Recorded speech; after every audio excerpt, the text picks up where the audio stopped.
You're watching Popcast, a crowd-sponsored yo-yo show. Huge shout out to Dr. Lucky, Talker from Spin Gear, John Anderson, and the rest of my sponsors over on patreon.com/docpop.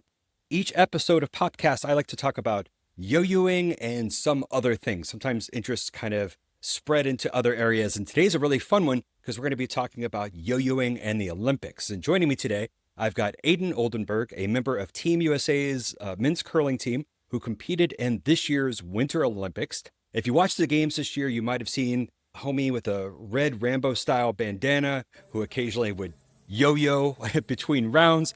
That's Aidan, and I'm excited to have you on here, Aidan, today. Thank you so much for joining me. How are you? Good, yeah, happy to be here. Yeah, I'm doing well. As the Winter Olympics were happening this year, uh, people were like, "Hey, Doc, did you see this yo-yoer that was at the Olympics?" And like a lot of people were mentioning you. So you have a history of yo-yoing that goes way beyond your Olympic time. Can you tell us about like how you got into yo-yoing and your yo-yo history so far?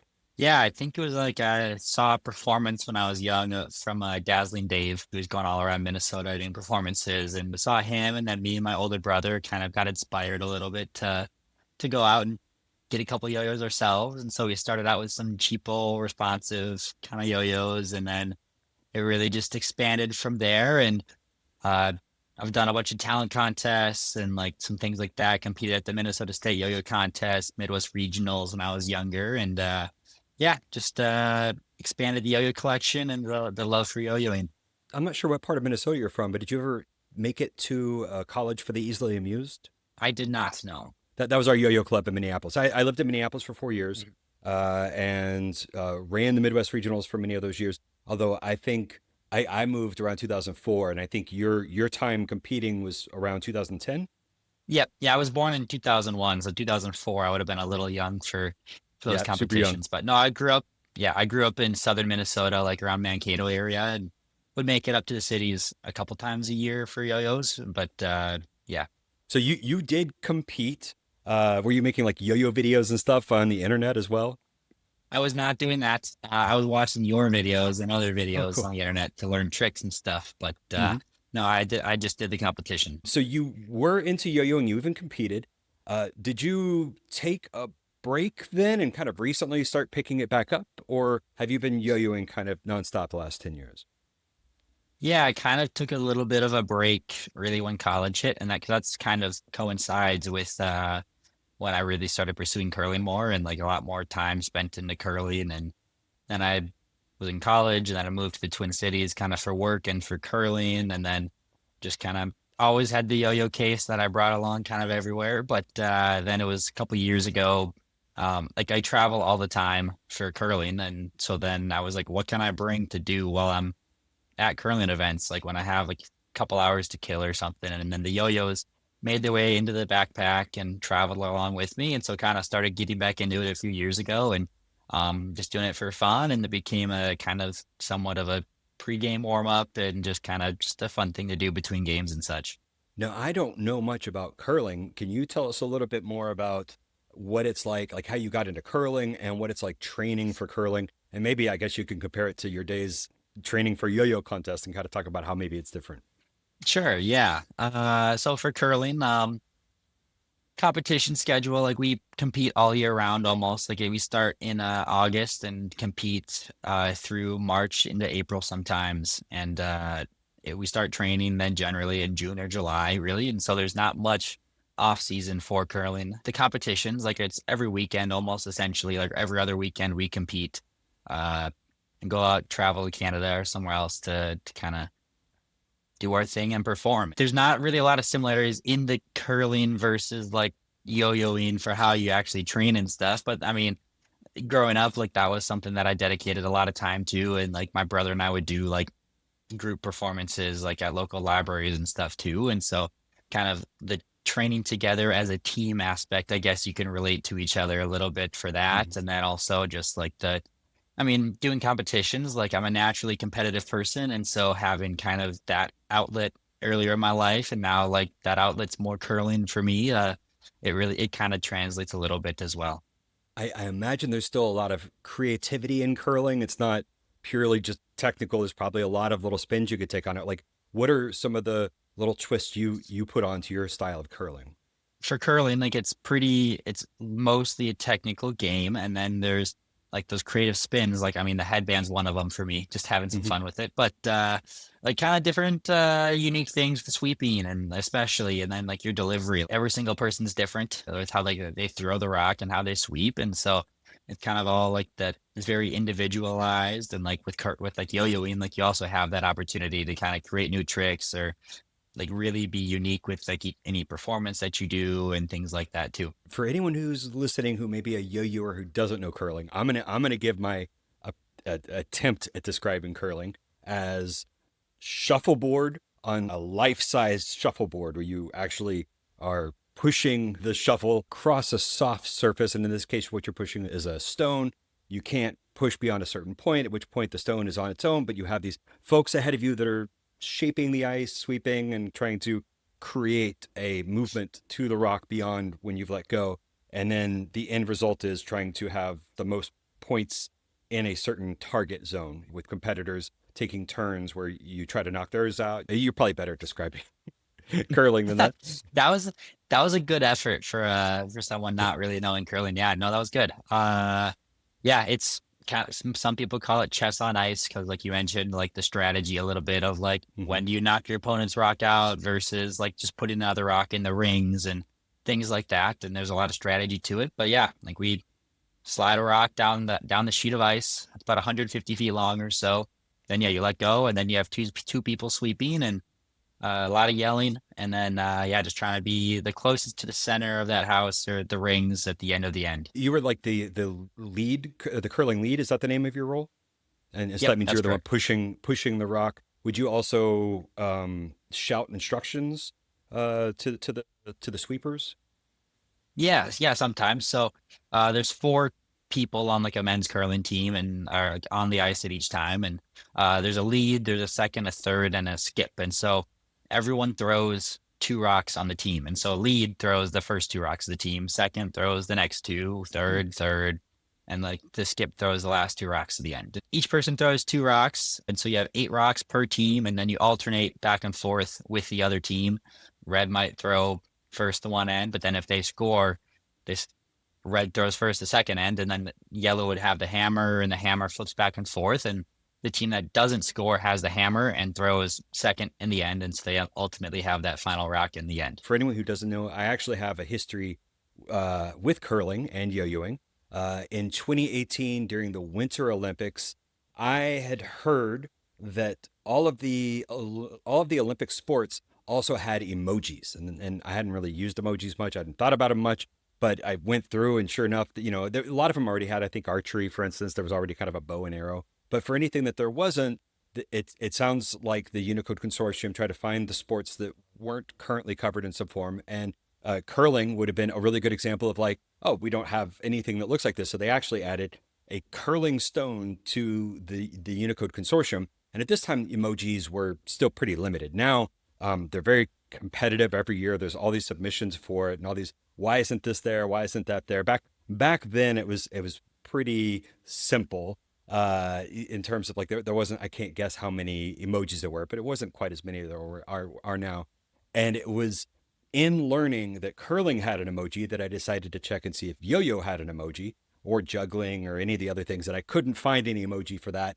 And it was nothing against curling, but it was just this fact that like, why do they have one and we don't? So it encouraged me to spend the next year trying to get the Unicode consortium to add the yo-yo, which they did. I think I started in 2018 during the Winter Olympics then. And I think 2019 is when it hit the iPhone and then later the Android and all that stuff. So like it succeeded. And over the years, I have only thought about curling in that context of like those guys who had the emoji. But this year, like I said, it was really fun kind of hearing about curling in terms of like, oh, there's a yo-yo there. And I actually watched the sport more and enjoyed it. And I have to say, it was playing on every bar here in San Francisco. I don't know if the time zones were perfect or what it was about curling, but it seemed like curling was just a really big thing this year.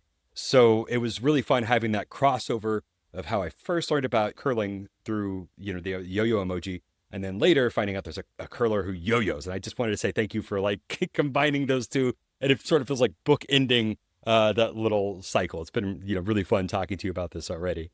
Yeah, just gotta find a way to complete your life a little bit more now, just Yeah. get that all connected. Yeah. I know when you made that video kind of after the Olympics, I think I was like, we were out of the competition, I think at that point, and then my mom, I think, texted it to me. Hmm. And because like her and like my brother had seen that post that you posted, and uh they loved it. And like my brother and I were like, oh my God, like we remember like watching him when we were learning a bunch of yo-yo tricks and stuff growing up. So yeah, it was pretty cool. When I first heard there was a curler who was doing yo-yos at the Olympics, I went to your profile and right away I saw like a few tricks that I recognize. I think skin the gerbil and I think branding. And that's super cool. Those are two of my tricks that I'm very proud of. And I was really happy to just, it's really fun kind of stumbling out in the wild and being like, oh, look, he's got a yo-yo. And then you like see a trick that you created. So that was really fun. Are there any tricks that you're working on now that you're kind of like really obsessed with? Anything you're chasing?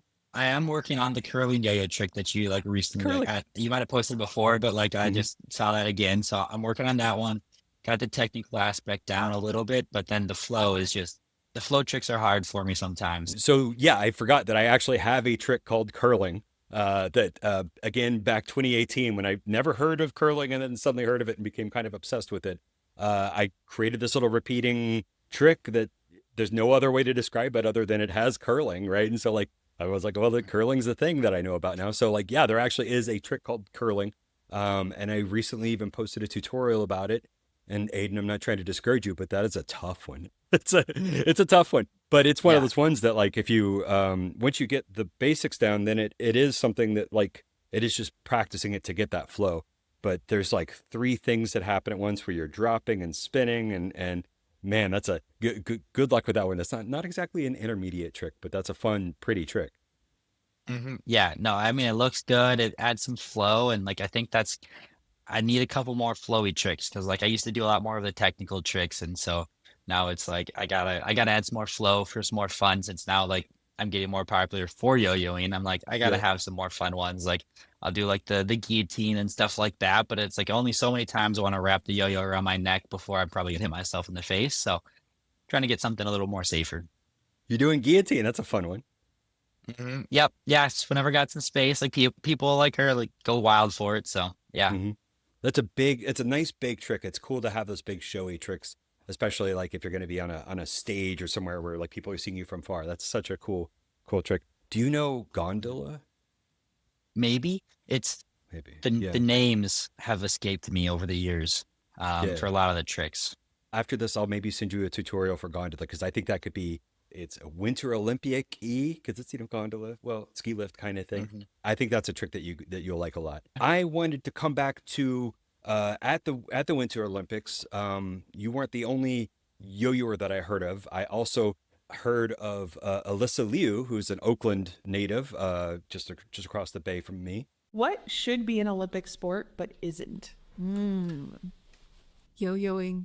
And she mentioned yo-yoing, and of course the yo-yo community went nuts as soon as we heard her saying that. Alyssa's an ice skater. I think she won two medals this year at the Olympics. I have not seen her yo-yo. I would love to. I don't. I think right before these interviews, I think she just kind of saw someone with a yo-yo and like, hey, that's pretty fun. And all of a sudden, we're all like obsessed with like Alyssa being a yo-yoer. But did you see any other yo-yoers when you were? I can't remember where the Olympics were this year, but did you see any in town? I didn't know. I was the only one that I saw. Like I could only do it. I mean, it's Winter Olympics, so it's cold, and so I know that any experienced yo-yo will know that I messed up most of the Mhm. tricks that I was trying to do in like one of the videos I posted. The hands are cold, like you can't, they don't work as quite as well, and so there wasn't a ton of opportunity to do it, and so maybe there's some other people there that could, but we had a fairly small contingent. So the Olympics we were in Cortina in Italy, Mhm. and like most of the Olympics were held like in Milan, which was about 5 hours away.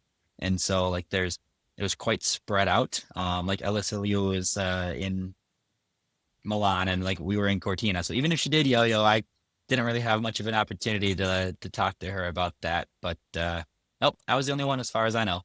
And what do you think the odds are of a 2030 yo-yo division at the Winter Olympics? Or I don't know if that's a summer sport, but like, what do you think the odds are of ever seeing in the future, yo-yoing at the Olympics? I feel like it might get there. I feel like it fits more in the summer sport, and then personally, I feel like that would be better because then I would have an opportunity to go to a summer Olympics and a winter Olympics, and not many people get to do that. So, I think it'd be pretty cool to add to the summer. And I mean, they added breakdancing to the last Mhm. Olympics. Like, I feel like we could get yo-yoing in, maybe not 28 because that's too soon, but maybe 32 or 36 or something. Like, you might sneak it in there.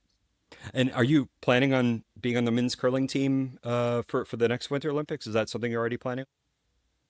Yeah, I mean that's the goal. Yeah, I think my team, like we're all fairly young. Like me and my teammate, we're like Danny Casper, he's 24, I'm 24, and then like other guys are 26 and 27. And so like we're all still pretty young, like in kind of curling prime or entering that era a little bit. And the 2034 Olympics are going to be in Salt Lake City, Utah. And like I think all of us kind of have our eyes set on that one, especially as a home USA Mhm. Olympics. Like, how cool would that be to play? And so, obviously, making the next one too would be also on that bucket list as well.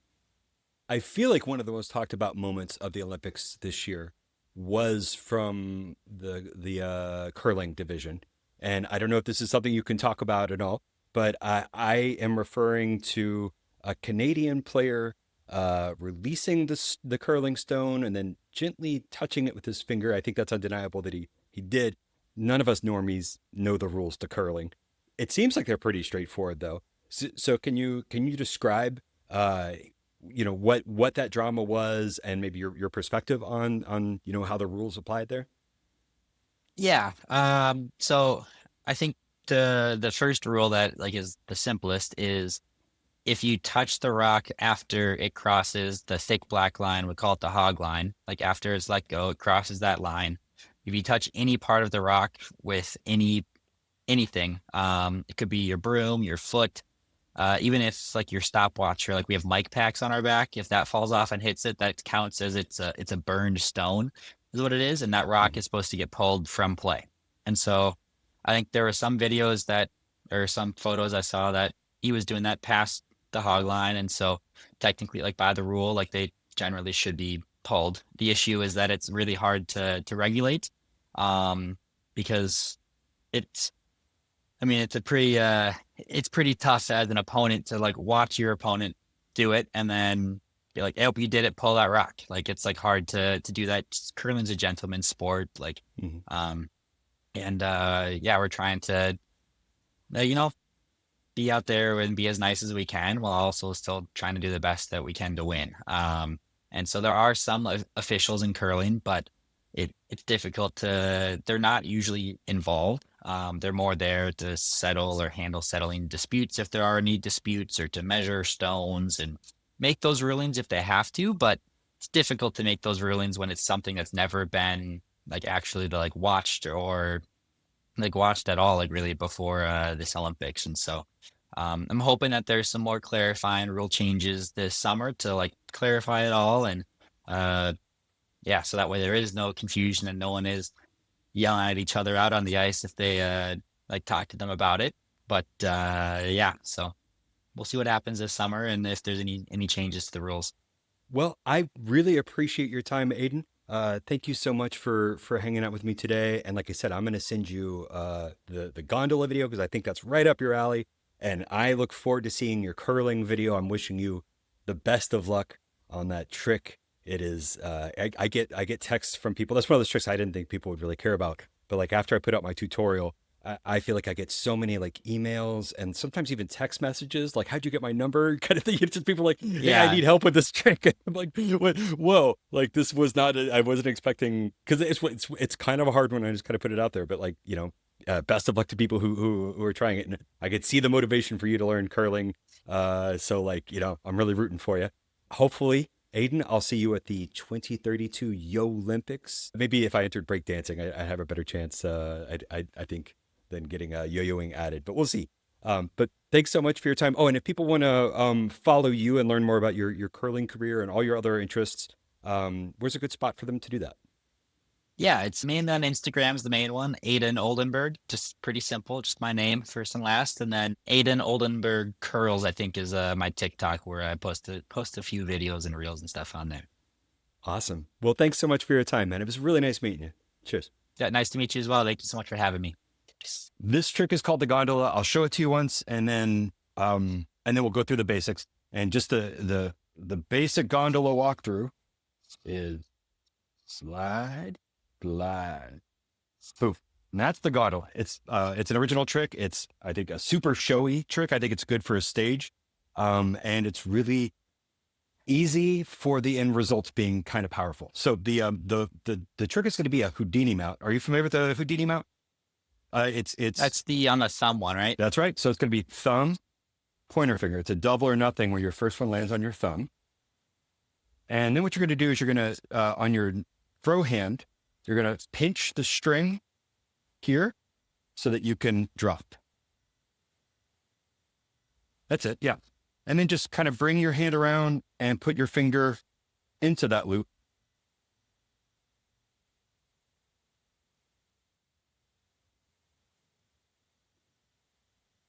Pointer finger? Yeah, pointer finger, right?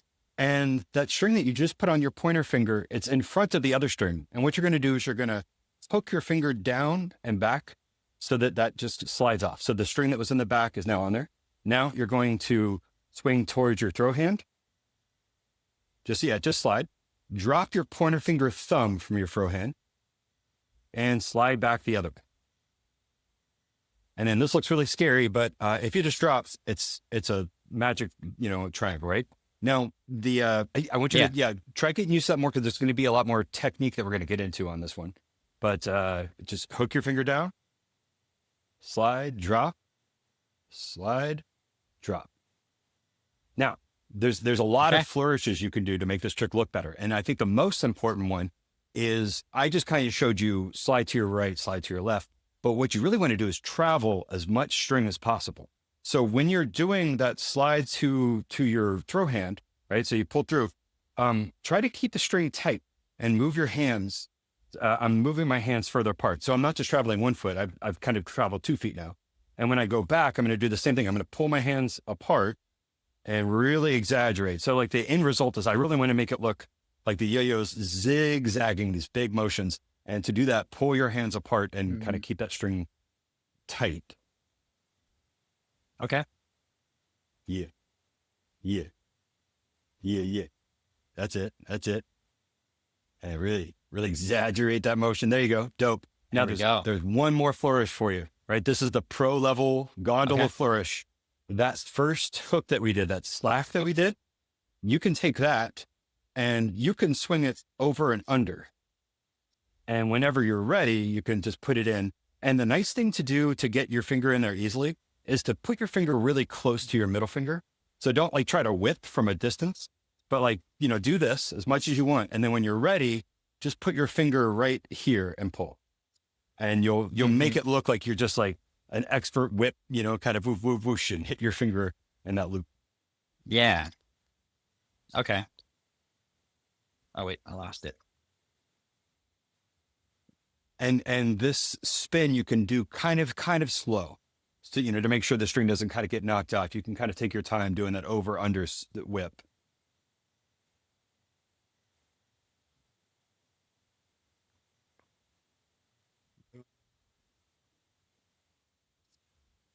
Dude, this is the kind of slow stuff that I was talking about that I was struggling. And this one, let's see here, that over under, I might be over exaggerating that one. But what I do is I kind of bring my hand down and then kind of up and down and up. So I'm kind of using my wrist, and trying to, yep, that's it. Okay. And then, like I said, my string's really twisted, right? And if I tried getting my finger in here, it wouldn't work. But if I put my finger close to here, that kind of makes that like really kind of easy to get in there, when you're ready. Sure. And you don't have to do the over under part, but I think you can get the hang of that. And be able to really kind of send this one around. And if you don't, it's still like, a big performance-y trick that I think you can you've got the ability to kind of really play that kind of like, oh, it's sliding so Yeah. far. Oh, I'm on a ski lift. Oh man, I'm really traveling. Yep. Beer. Awesome. Okay. There we go. I gotta work on that whip a little bit more, but that's awesome. Well, good job, Thank you. man. Thank you. Thank you so much again for hanging out.